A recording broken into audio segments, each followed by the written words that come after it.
দেখেন অবস্থা ভাই, দেখেন একই বলে পাপ কখনো বাপকেও ছাড়ে না। দেখতে পাচ্ছেন কাতারের একটি আমেরিকান বিমান ঘাঁটি নিমিষেই উড়ে দিয়েছে ইরান। দেখতে পাচ্ছেন ইরানের হামলাগুলো, মিসাইল আমরা ক্ষেপণাস্ত্র কীভাবে এক মুহূর্তে ধ্বংস করে দিয়েছে আমেরিকান এয়ারফোর্সগুলোকে।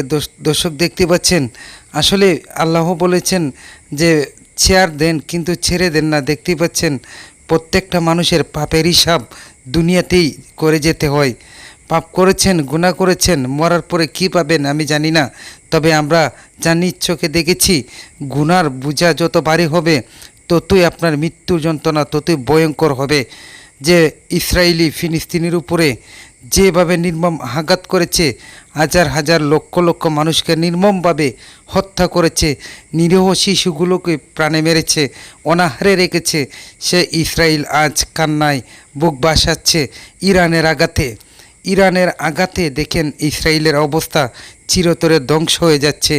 একদিন হয়তো ইরানের আঘাতে ইসরায়েলের নামটি সারা পৃথিবীর মুখ থেকে মুছে যাবে।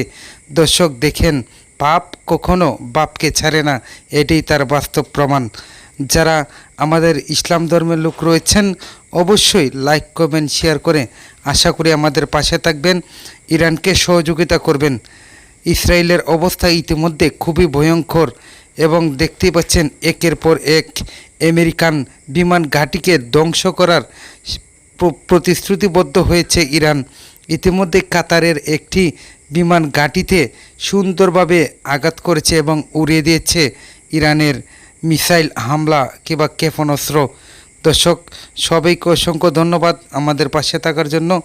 অবশ্যই যদি আপনার ভিডিওটা ভালো লাগে লাইক কমেন্ট শেয়ার করে পাশে থাকবেন।